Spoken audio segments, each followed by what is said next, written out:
나는 셈이 나의 앞에 있더라. 성령께서 권고하신 죄 씻으라 하신 2절입니다. 나의 가는 길이 좁고 내 뜻대로 안 돼도 모든 욕심 다 버리고 주만 따라가겠네. 함께 찬양하리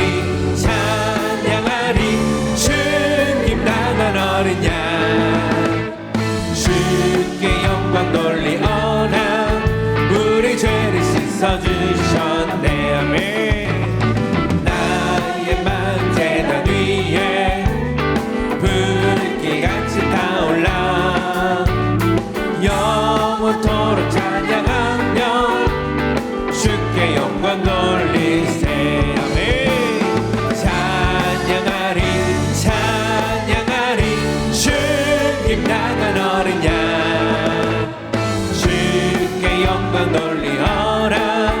우리 한 번 더 고백합시다. 찬양하리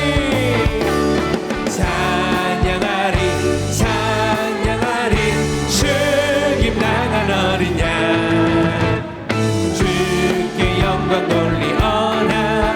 우리 죄를 씻어주셨네. 아멘. 한량없는 주의 은혜 나를 영접하셨네. 내가 지은 모든 죄와 허물 용서하셨네. 성부 하나님께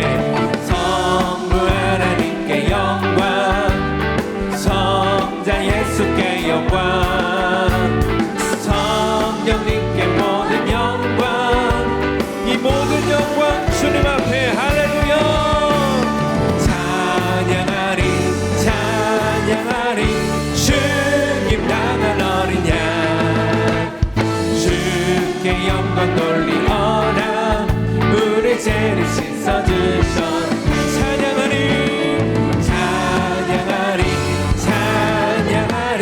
주님 나간 어린 양 주께 영광 돌리어라. 우리 죄를 씻어주신 생명의 주여 멸류관 받으시옵소서. 날 위해 가시고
구원하신 주님의 크신 그 십자가의 은혜를 기억합니다. 할렐루야.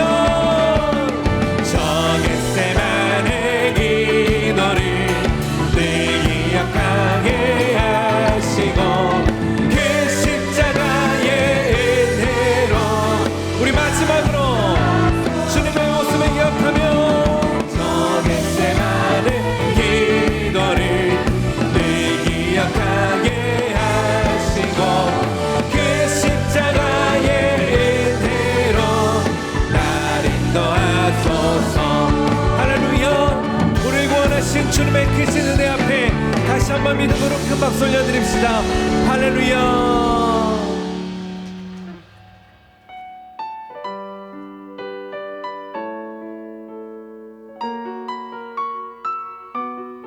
오늘도 우리가 주님의 그 크신 사랑과 은혜 안에 거하고 있음을 감사하며 우리 믿음으로 노래하겠습니다. 오직 주의 사랑에 매여 내 영 기뻐 노래합니다. 이 소망의 언덕 기쁨의 땅에서 주께 사랑드립니다. 오직 주의 임재 안에 갇혀 내 영 기뻐 찬양합니다. 이 소명의 언덕 거룩한 땅에서 주께 경배드립니다. 주께서 주신 모든 은혜 나는 말할 수 없네. 내 영혼 즐거이 주 따르렵니다. 주께 내 삶 드립니다. 다시 한번 오직 주의 사랑에 매여 내 영 기뻐 노래합니다. 이 소망의 언덕 기쁨의 땅에서 주께 사랑드립니다. 아멘. 오직 주의 임재 안에 갇혀 내 영 기뻐 찬양합니다. 이 소명의 언덕 거룩한 땅에서 주께 경배드립니다. 주께서 주신 모든 은혜 나는 말할 수 없네. 내 영혼 즐거이 주 따르렵니다. 주께 내 삶 우리 함께 자리에서 일어나 고백합니다.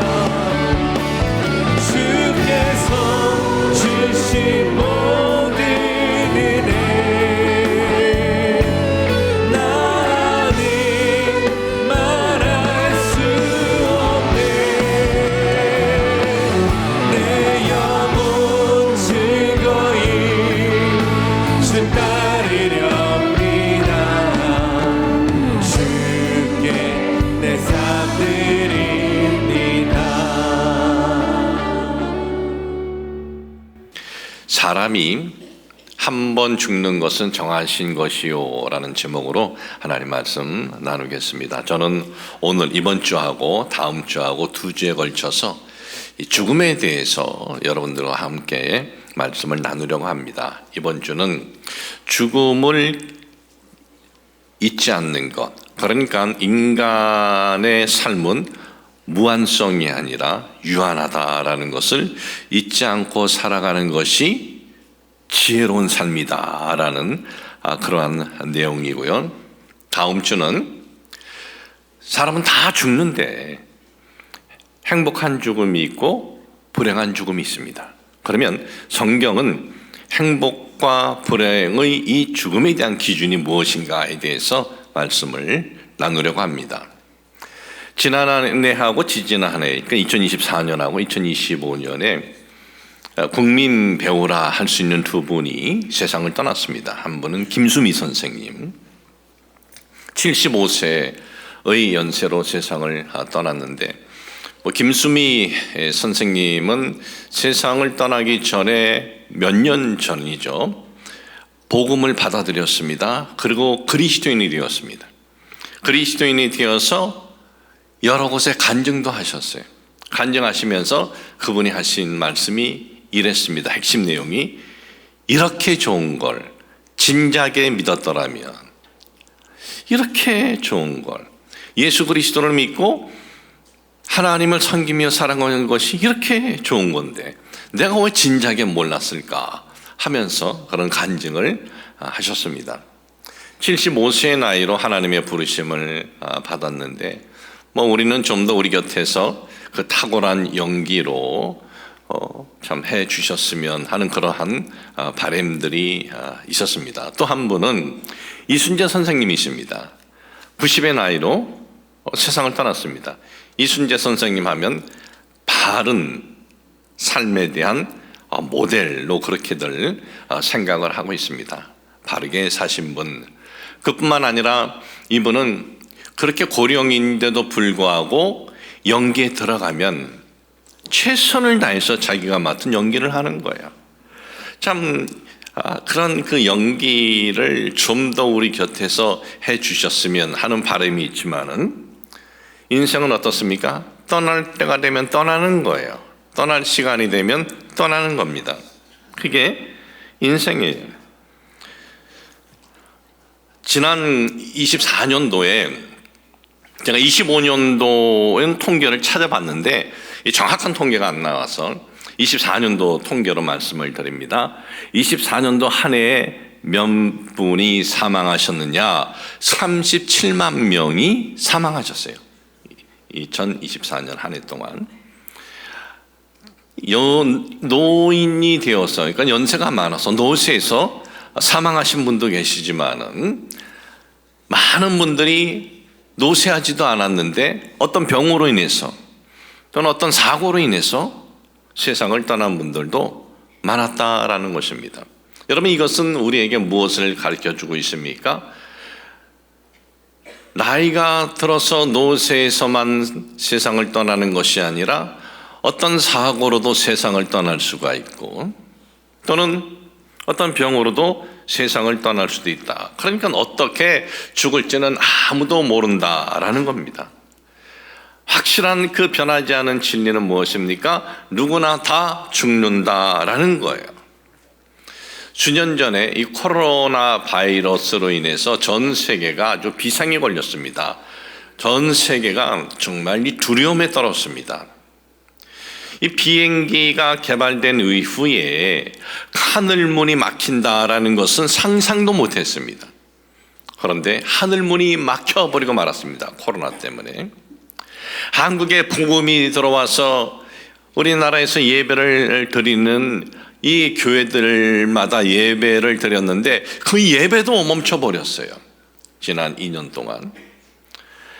사람들이 모이는 곳에는 다 좀 두려움이 있는 거예요.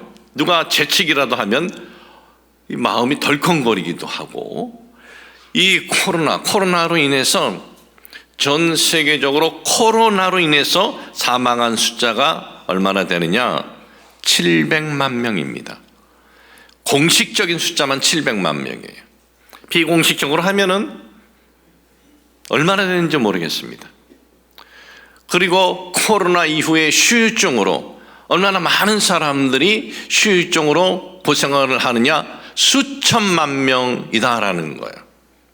이 코로나가 인류에 이렇게 참 두려움을 주었는데, 그런데 이 두려움이 완전히 사라지기도 전에 종종 어떤 뉴스가 뜹니까? 변이 코로나 바이러스가 어디에서 시작이 되었다. 그러면 괜히 걱정이 되는 거예요.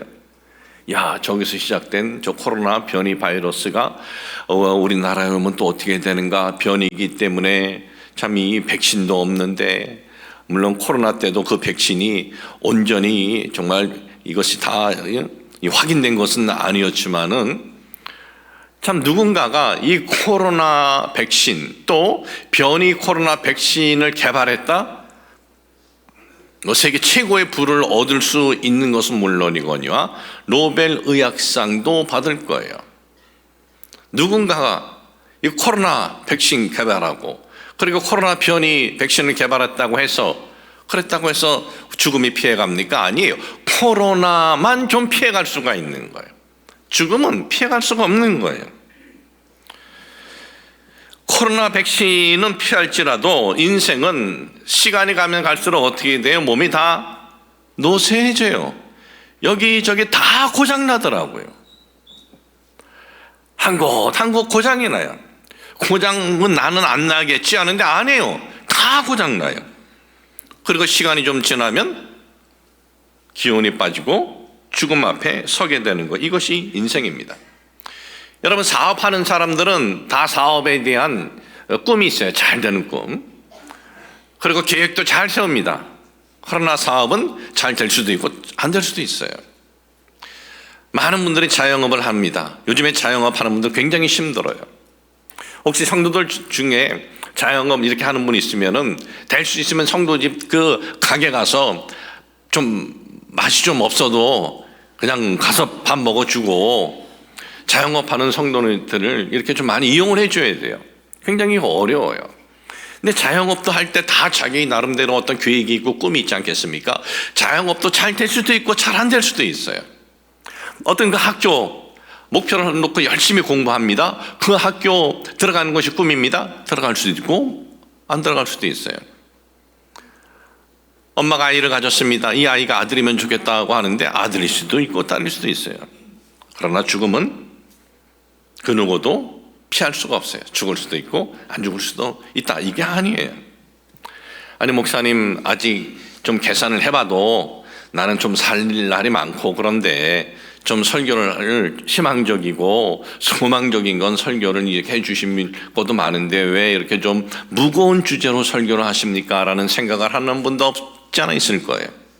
오늘 제가 하는 설교가 좀 무거운 주제인 것은 맞지만은, 이 무거운 주제의 설교, 이 죽음에 대해서 우리가 잊지 않고, 우리가 일반적으로 잊고 살아가는데, 나도 언젠가 하나님 앞에 서야 해야지 하는 것을 잊지 않고, 오늘 내가 살아가는 데 있어서 좀 더 삶을 내가 그러면 주어진 이 시간을 보람있게 살아야겠다라는 생각이 든다면, 또는 이렇게 주어진 이 삶의 기회 속에서 내가 다른 사람들에게 상처를 주거나 아픔을 주는 것이 아니라 위로를 주면서 살아가야겠구나 하는 마음이 일어나고, 사랑하면서 살아가야겠구나, 용서하면서 살아야겠구나 하는 그런 마음이 일어난다면, 이 무거운 주제의 설교가 여러분들에게 유익이고 축복이고 행복이다라는 것을 잊지 마시길 주님의 이름으로 축복을 합니다. 여러분, 좀 불편하게 들리실 수 있겠지만 여기에 있는 우리 모두 한 사람도 빠짐없이 다 죽어요. 우리도 다 관 속에 들어가야 돼요. 그리고 우리는 경기도 고양시 사람이라 백제의 화정터에 들어가야 돼요. 들어갔다 나오면 한 줌의 하얀 가루가 되어버리는 거예요. 이것은 99%의 확률이 아니라 100%의 확률이다라는 겁니다. 역사 이래 죽음을 피해간 사람이 누가 있습니까? 아무도 없어요. 할아버지, 할머니 다 돌아가셨어요. 아버지, 어머니, 저희 부모님은 지금도 뭐 미국에서 참 잘 드시고 건강하게 사시고, 아버지는 뭐 90이 다 됐는데도 일주일에 뭐 3번씩 골프 치시고, 그리고 제 남동생이 가끔 또 LA에 오면은 LA 아버지 집에서 아버지하고 돈 내기 고스톱도 치시고, 장로님이 고스톱 칠 때가 제일 좋대요. 왜냐하면 치매가 안 걸린대요. 그렇지만 저희 부모님도 이제 곧 돌아가실 거예요. 오늘 이 설교 들으면 굉장히 기분 나쁘실 거예요. 아버지는 120세까지 산다고 늘 그러고 하셨는데, 그러나 다 돌아가세요. 뭐 우리는 아닙니까? 우리도 다 떠나요. 우리의 사랑하는 자녀들, 꿈이 있고 비전이 있고 그 자녀들도 다 그 길을 걸어가고, 그 사랑하는 손주들도 똑같이 그 길을 걸어간다라는 것입니다. 세상을 살아가면서 공평하지 않은 것들이 솔직히 많아요. 누군 태어났는데 보니까 여러 가지 다 준비가 되어 있는 집에서 태어나는 이들이 있는가 하면 아무것도 준비가 안 된 환경에서 태어난 이들도 있어요. 뭐 저도 태어났을 때 아버지는 제주도 섬 사람 출신, 어머니는 저 충청도 가난한 그 집의 막내딸. 그러니 뭐 환경이 뭐 제대로 된 환경이었겠습니까? 근데 누구는 태어나면 아주 모든 것이 준비되어 있는 데서 태어나요. 그러니 가르치는 것도 달라요. 그것은 차원이 달라요. 우리는 꿈도 못 꾸는 것들을 가르쳐서 다 안내해줘요. 여러분, 재벌가들이 왜 그렇게 명문 대학들을 다 나오느냐? 코스를 다 밟아주기 때문에 그렇게 하는 거예요. 영어들도 잘해요. 아니, 또 다른 언어들도 잘해요. 세상에는 어떻게 보면 좀 불공평한 것들이 있어요. 그런데 죽음만은 공평해요. 아무리 가진 것이 많다 하더라도 가진 것이 적은 사람하고 죽음 공평하다 이거야. 가진 것이 많은 사람이 좀 더 오래 사는 거 아니에요. 공평해요. 많이 배운 사람이 있는가 하면은 배움이 없는 사람이 있습니다. 그런 사람도 공평합니다. 권력이 있는 사람이 있는가 하면은 권력이 없는 사람이 있어요. 공평해요. 대통령이라도 안 죽습니까? 세계 최고의 권력을 가진 트럼프 대통령 안 죽어요? 아니에요. 죽음만은 공평하다 이거예요. 그리고 성경은요, 이 성경은 이 죽음에 대해서 계속해서 언급하고 있어요. 성경은. 오늘 여러분들에게 봉독해드리는 본문 말씀 히브리서 9장 27절, 한 번 죽는 것은 사람에게 정한 것이요, 이건 피해갈 수 없다는 거예요. 법이다, 이거는 아무도 피해갈 수 없다라는 거예요. 시편 90편 10절에 보면 이런 말씀이 있습니다. 우리의 연수가 70이여 강건하면 80이라도 그 연수의 자랑은 수고와 슬픔뿐이요 신속히 가니 우리가 날아가나이다. 열심히 잘 몸 관리해서 80 이상 산다 할지라도 그 삶은 신속하게 지나간다라는 거예요. 날아간대요, 이 삶의 시간이. 야고보서 4장 14절, 내일 일을 너희가 알지 못하는도다. 너희 생명이 무엇이냐? 너희는 잠깐 보이다가 없어지는 안개니라 그랬어요. 안개. 여러분, 안개가 아무리 자욱하게 껴도 해가 서서히 비치게 되면 그 안개는 다 순식간에 사라져요. 언제 사라졌는지 우리는 알 수 없지만 순식간에 사라져요. 참 인생의 시간은 그렇게 빠르다라는 거예요. 또 전도서 7장 2절에는 이렇게 말씀하고 있습니다. 초상집에 가는 것이 잔치집에 가는 것보다 나으니 모든 사람의 끝이 이와 같이 됨이라. 산 자는 이것을 그의 마음에 둘지어다 그랬어요. 살아있는 사람은 초상집에 가서 배우라 이거예요. 뭘 배워? 지금 초상집에 가면 그 집에 문안하러 가는 거예요. 초상집은 슬픈 집입니다. 우울한 집이에요. 그것을 우리가 문안해서 가는데 너희들이 배우라. 뭐? 너희들도 똑같이 그 초상집의 주인공이 된다. 관 속에 너희들이 누워있을 때가 된다라는 것을 잊지 말고 깨달으라라는 거예요. 그래서 수많은 하나님의 사람들, 성경에 나오는 수많은 하나님의 사람들이 있는데 이 하나님의 사람들도요, 하나님으로부터 이렇게 사랑을 받았습니다. 이렇게 축복을 받았습니다. 이렇게 인도함을 받았습니다. 하나님으로부터 이렇게 큰 능력을 행했습니다. 그렇게 끝나요? 아니에요. 죽었다라고 끝나요. 믿음의 조상, 대표적인 믿음의 조상 아브라함을 보십시오. 아브라함이 얼마나 하나님의 사랑과 인도하심을 많이 받았습니까? 근데 이 아브라함의 그 삶의 일대기를 성경을 쭉 쓰면서 무엇으로 끝납니까? 창세기 25장 7절 8절 아브라함이 향년이 115세라 그의 나이가 높고 늙어서 기운이 다하여 죽어 자기 열조에게로 돌아가매 이렇게 되어 있어요. 아브라함 그렇게 하나님의 사랑을 받고 인도함을 받고 응답을 받았어도 그도 죽었다라는 겁니다. 참 인생을 아주 드라마틱하게 산 요셉을 보십시오. 17세 때 형님들에게 죽임을 당할 뻔했다가 노예가 되었습니다. 보디발의 집에서 노예로 살았습니다. 근데 또 노예 총무가 되었습니다. 근데 억울한 누명을 써서 감옥에 갇혔습니다. 한 번 들어가면 나오지 못하는 감옥입니다. 그런데 그가 그 감옥에서 어떻게 됩니까? 품 해석을 통해서 애굽의 2인자가 돼요. 이집트의 2인자 총리가 됩니다. 그러면 총리가 되어서 그의 그 멋있는 삶만 나왔습니까? 7년 풍년 때 곡식을 잘 이것을 간수하다가 7년 흉년을 대비했다 이것으로 끝나는 것이 아니라 그의 죽음으로 끝났다라는 거예요. 창세기 50장 26절 요셉이 110세의 죽음에 그들이 그의 몸에 향자루를 놓고 애굽에서 입간하였더라 그랬어요. 성경은 그 많은 하나님의 사람들에 대해서 대부분 그들의 죽음을 언급을 해요. 죽음을. 우리는 상상할 수 없는 능력을 행한 대표적인 사람들 하면은 모세를 들 수가 있습니다.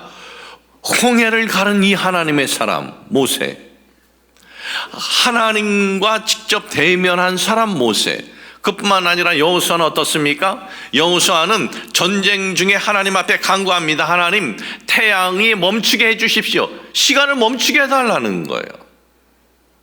그런 능력을 행했던 이들도 어떻게 끝납니까? 죽었다라고 끝납니다. 이스라엘 역사에 가장 많은 영토를 차지하고 가장 많은 사람들에게 존경을 받고 가장 많은 권력과 부를 누렸던 다윗도 죽은 것으로 끝나지요. 솔로몬 어떻습니까? 그는 자기 눈에 원하는 것, 마음에 원하는 것 안 해본 것이 없대요. 안 해본 것이. 그런 솔로몬도 죽음으로 끝납니다. 성경은 아무리 잘 나가고 형통하고 능력 있다고 하더라도 다 죽었다. 이걸 우리에게 알려주는 거예요. 그러면서 그걸 잊지 않고 살아가는 것이 지혜자의 삶이다라는 거예요. 이걸 잊고 살아가는 것은 우매한 삶이다라는 거예요. 그러나 이것을 잊지 않고 살아가는 것이 지혜로운 삶이래요. 오늘 여러분들에게 읽어드린 시편 90편 12절 보십시오. 우리에게 우리날 계수함을 가르치사 지혜로운 마음을 얻게 하소서. 지혜로운 마음을 얻게 하라. 뭘? 계수함. 세다. 뭘 세요? 우리의 인생의 시간을 세라. 짧은 인생을 깊이 숙고하라라는 거예요. 우리의 삶이 이렇게 정해졌구나. 이것을 잊지 않고 살아가는 것이 바로 지혜로운 삶이다라는 것이 성경의 선언이에요. 라틴어 중에 메멘토 모리라는 말이 있어요. 메멘토 모리, 라틴어. 메멘토는 기억하라라는 뜻이에요. 모리라는 뜻은 죽음이라는 뜻이에요. 그러니까 죽음을 기억하라라는 뜻이에요. 그리고 메멘토 모리는 너는 반드시 죽는다라는 것을 잊지 말라라는 거예요. 그러면 메멘토 모리가 이 문장이 어디에서 유래되었느냐? 로마 제국은 나라를 계속해서 확장하면서 큰 전쟁들이 종종 있었습니다. 한 장군이 전쟁에 나가서 승리했어요. 땅을 확장했고 또 전리품들을 얻었습니다. 그러면 돌아오는 거예요. 돌아오면은 군중들이 어떻습니까? 환호해 주는 거예요. 개선에서 돌아온 장군 환호하고 그리고 시가지를 행진을 해요. 그 행진을 할 때 백성들은 꽃을 던져주고 환호를 하고 그리고 박수를 치고 영광을 돌리는데 이 개선 장군은 마차를 타고 쫙 가면 마차 뒤에 한 노예가 붙어 있습니다. 그 노예가 큰 소리로 개선 장군이 계속 들을 수 있도록 메멘토 모리 이걸 외치는 거예요. 메멘토 모리 계속 외치는 거예요. 사람들은 환성하고 뒤에서 한 노예는 메멘토 모리 이걸 외치는 거예요. 왜? 오늘 당신은 개선 장군이지만은 너도 역시 죽는다. 이걸 잊지 말고 겸손하게 살아야 된다. 교만하게 살면 안 된다. 이런 깨우침에서 메멘토 모리라는 이 말이 나온 거예요. 인생의 이 유한성의 이 자각, 인생은 유한하다라는 이 자각이 중세시대 르네상스 때 이것이 예술로 어떻게 표현됐는지 아십니까? 르네상스 들어보셨죠?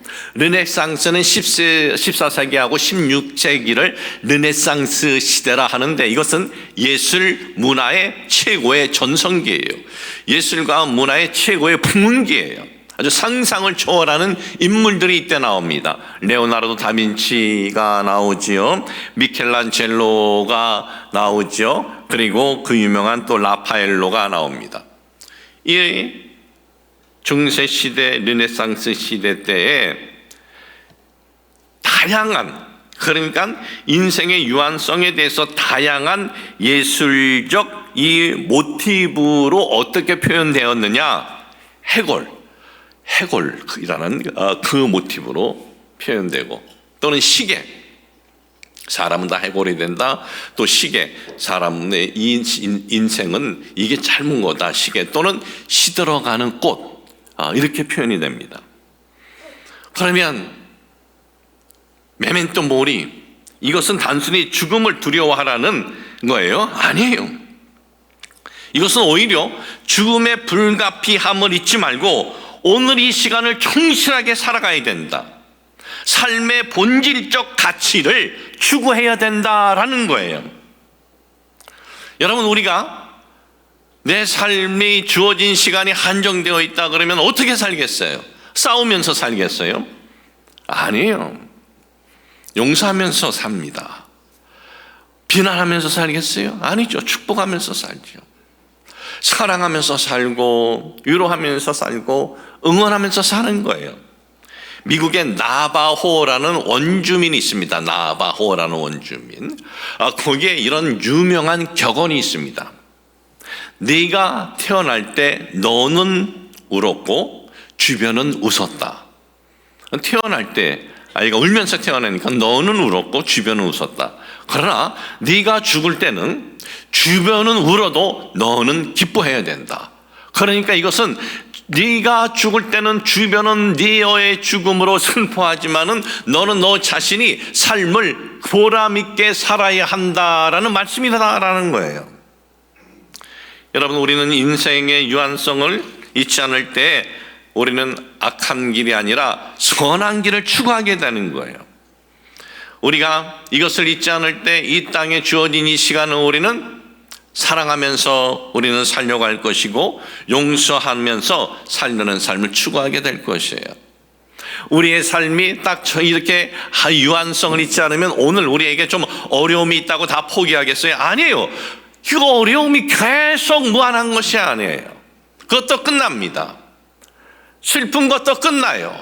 고생도 끝나는 거예요. 이 세상에 있는 모든 것은 딱 정해져 있다라는 겁니다. 예수님께서 이 죽음에 대해서 아주 굉장히 강력하게 말씀한 내용 중에 하나가 누가복음 저는 12장에 있는 사건이다 라고 저는 생각을 합니다. 어떤 사건이 있습니까? 누가복음 12장에 보면 어느 한 부자의 이야기를 합니다. 어느 한 부자가 있습니다. 이 사람이 이렇게 부자가 된 것은 자기 나름대로 열심히 사업을 계획을 하고 또 열심히 그는 또 일을 하고 그래서 부자가 되었습니다. 이 부자는 땅도 많이 갖고 있었습니다. 그는 그 땅에다가 곡식을 심었습니다. 곡식을 딱 심어놓고 보니까 기후를 보고 그리고 또 자기의 땅을 보니까 아주 풍성한 결실을 가을에 얻을 것 같은 거예요. 그래서 그는 어떤 계획을 세우냐면 지금 갖고 있는 곳간이 있는데 곳간을 계속 확장을 하는 거예요. 그러니까 비즈니스를 계속 확장을 한 거예요. 그런데 그의 계산이 딱 맞았어요. 가을에 풍성한 추수를 하게 됩니다. 곳간마다 곡식으로 가득가득 채운 거예요. 아주 차고 넘친 겁니다. 그는 너무나 기분이 좋은 겁니다. 앞으로 나는 살아갈 때 일을 하지 않아도 저 많은 재산을 가지고 평생을 떵떵거리면서 웃으면서 살겠구나, 매일같이 잔치하면서 살아도 나는 부족함이 없겠구나 하면서 혼자 콧노래를 부르는데 그날 그가 하나님을 대면하게 되는 거예요. 하나님께서 그에게 뭐라 그러셔요? 야, 이 어리석은 사람아, 그래요. 어리석은 사람아. 이 사람은 세상 눈으로 볼 때 어리석은 사람 아니에요. 이 사람은 출세한 사람입니다. 이 사람은 성공한 사람입니다. 이 사람은 세상의 기후를 잘 계산을 할 줄 아는 사람이고, 이 사람은 자기 밭의 땅을 보면서 그리고 어느 정도 사업을 확정해야겠다라는 것을 계산을 잘 하는 사람이에요. 세상 사람들은 그를 향해서 출세한 사람, 성공한 사람이라 그럽니다. 그러나 예수님께서는 뭐라 그래요? 이 사람은 어리석은 사람이다 라는 거예요. 왜? 자기 인생이 영원한 줄로 착각하고 있었기 때문에 그런 거예요. 그의 영혼을 하나님께서 오늘 밤이라도 찾아갈 수 있다는 사실을 그는 까맣게 잊고 살았다라는 거예요. 여러분, 제가 누가복음 12장의 이 내용을 죽음에 대한 강력한 우리 주님의 말씀이다라고 한 데에는 오늘 밤이라도 그 영혼이 하나님 앞에 설 수 있다는 말씀 때문에 이 내용을 주님께서 가장 강력한 죽음에 대한 말씀, 잊지 말라는 말씀이라고 하는 거예요. 미래 어느 날이 아니에요. 미래 내 나이 계산해서 이때쯤 그게 아니에요. 오늘 밤이라도 하나님께서 너 그만 하면 가야 된다라는 거예요. 우리는 그것을 인식을 해야 돼요. 하나님이 우리를 언제든지 부르실 수 있다라는 거예요. 하나님이 우리를 언제든지 부르실다라는 걸 우리가 참 잊지 말아야 되는 겁니다. 여러분, 우리가 살아가면서 계획을 세우면서 살아가야 하고 또 열심히 노력을 하면서 살아가야만 합니다. 우리는 이 땅에서 살아갈 때 주어진 환경에서 열심히 살아야 됩니다. 가족과도 우리는 행복한 삶을 추구해야만 됩니다. 그러나 잊지 말아야 될 것이 있습니다. 하나님께서는 언제든지 우리를 그만하고 오라 할 수도 있다라는 겁니다. 우리가 이것을 잊지 않을 때 우리는 삶을 다시 깊이 생각을 하게 돼요. 아, 내가 수단과 방법을 가리지 않고 나의 이익만 위해서 살아가면 안 되지, 이걸 깨닫게 돼요. 내가 살아갈 때 이것은 악한 길이야, 그러면 그 길을 우린 피하게 됩니다. 우리는 남에게 피해 주는 것이 아니라, 상처를 주는 것이 아니라 우리는 다른 사람에게 위로를 주는 삶을 추구하게 되는 거예요. 여러분, 우리에게 주어진 이 기회, 이 시간 서로 축복하며 사시기를 주의 이름으로 축복을 합니다. 서로 사랑하고 서로 용서하고 서로 위로하고 서로 응원하면서 살아가시길 주님의 이름으로 축복을 합니다. 하나님 아버지, 저희들이 이 땅에서 살아갈 때 어떻게 살아가고 있습니까? 인생은 유한한데 우리는 무한한 것처럼 생각하면서 살아가고 있는 것은 아닙니까? 오늘 주시는 말씀을 통해서 하나님께서 우리를 오늘이라도 부르실 수 있다는 것을 잊지 말고 주어진 이 시간의 이 기회 속에서 서로 축복하며 살아가게 하여 주옵소서. 서로 사랑하며 살아가게 하여 주시고 서로 위로하고 응원하며 살아가게 하여 주옵소서. 주님, 주께서 말씀하신 오늘의 이 말씀, 우미한 삶이 아니라 우리의 삶의 날을 잊지 않고 지혜로운 삶을 살게 하여 주옵소서. 우리 주 예수 그리스도 이름으로 기도합니다. 아멘.